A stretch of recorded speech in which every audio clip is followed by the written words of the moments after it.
வேணாம் வேணாம்னு சொல்றவங்கள ரொம்ப சேஸ் பண்ணி போறதுன்னு சொல்லுவாங்க இல்லையா? மனிதர்களா இருக்கட்டும், சூழல்களா இருக்கட்டும். எதையும் ரொம்ப விரட்டி, உங்கள கஷ்டப்படுத்தி, உங்கள வருத்தி, உங்கள ரொம்ப ஒரு இக்கட்டான சூழலுக்கு உள்ளாக்கி, விரட்டி இன்னொரு மனிதர தேடி போறது. அது காதல்ன்னு சொல்லுவாங்க சில பேர். காதல் சில பேர் வந்து வாழ்க்கையில ஜெயிக்கணுன்றதுக்காக சில விஷயங்கள் பண்ணுவாங்க. சில பேர் நண்பர்கள தேடி ரொம்ப அந்த மாரி போவாங்க. எல்லாம் ஓகே.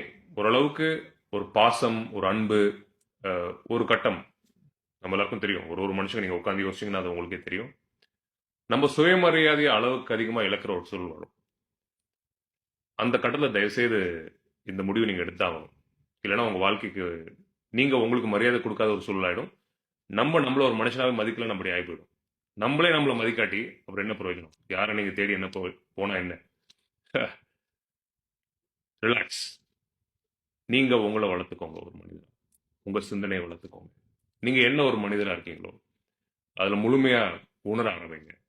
உங்களுக்கு என்னவோ உங்கள தேடி வரும். நம்புங்க என்ன. ஸோ தேவையில்லாம மக்கள தேடி போறது, சூழல்கள தேடி விரட்டி, விரட்டி உங்கள தாழ்த்தி, தாழ்த்தி நீங்க போயிட்டே இருந்தீங்கன்னா, இந்த பதிவ பார்த்துட்டு, இன்னைக்கு அந்த சிச்சுவேஷன மாத்திக்கோங்க. உடனே நினைக்காதீங்க. ஐய்யய்யோ! நம்ம இப்படி பண்ணிட்டா, நம்பள அவங்க விட்டு போயிருவாங்களோ! அந்த மனிதர் நம்மள விட்டு போயிருவாங்களோ! இதுக்கு மேல நமக்கு பெட்டர் மனிதர்கள் கிடைக்க மாட்டாங்களா? இதுக்கு மேல பெட்டர் வேலை கிடைக்காதா? இதுக்கு மேல பெட்டர் சூழல்கள் அமையாதான்னு இதுக்கு ஃபாலோ அப் கேள்வி வரும். மனசுக்குள்ள அந்த பயம் வரும். நம்ம மனசு அந்த பயத்த நம்மள தூண்டும். அதுக்கும் நான் ஒரு விடை சொல்றேன். கண்டிப்பா அதுக்கு மேல ஒரு நல்ல வேலை வரும். அதுக்கு மேல ஒரு நல்ல மனிதர் உங்க வாழ்க்கைக்குள்ள வருவாங்க. அதுக்கு மேல ஒரு நல்ல சூழல் கண்டிப்பா வரும். நீங்க பயப்படுறீங்க இல்லையா? ஐயோ! இதோட நமக்கு பெட்டரா கிடைக்காதான்னு. அதுதான் உங்க வீக்னஸ்.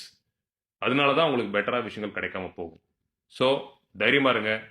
ரொம்ப தேவையில்லாம வெரட்டி, வெரட்டி உங்கள தன்மானத்த இழந்து, உங்கள இழந்து அ உங்க வாழ்க்கைய இழந்துறாதீங்க. ஸோ, இது வெறும் ஒரு ஒரு உங்கள ஊக்குவிக்கிற மோட்டிவேஷன் பதிவு கிடையாது. இது ஒரு வாழ்க்கை பாடம். என் வாழ்க்கையில நான் உபயோகப்படுத்துற ஒரு பாடம். நெறைய பேர் சந்தோஷமா வாழ்க்கையில இருக்கிறதுக்கு இது ஒரு பாடமா இருந்திருக்கு. சாதிச்சவங்க வாழ்க்கையில இது ஒரு முக்கியமான பாடமா அவங்க வாழ்க்கையில இருந்திருக்கு. ஸோ, அதனால தான் உங்களுக்கு நான் அத புரிய வைக்கிறேன். இது புரிஞ்சதுன்னா, நீங்க லைஃப்ல நெறைய டைம் வேஸ்ட் பண்ண வேண்டியது இருக்காது. உங்களுக்கு தேவையான விஷயங்கள் பண்றதுக்கு, நீங்க அந்த எனர்ஜிய ஃபோக்கஸ் பண்ணி நீங்க கொண்டு போலாம். ஏன்னா லைஃப் ரொம்ப ஷார்ட்டுங்க. நம்ம நெனைக்கலாம் 40 வருஷம், 50 வருஷம், 60 வருஷம் இப்படி போயிரும். ஸோ, டைம் வேஸ்ட் பண்ணாதீங்க.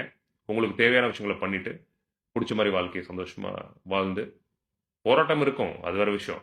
பட் உங்களுக்கு புடிச்சதுக்காக போராட பழகிக்கோங்க. That's the point.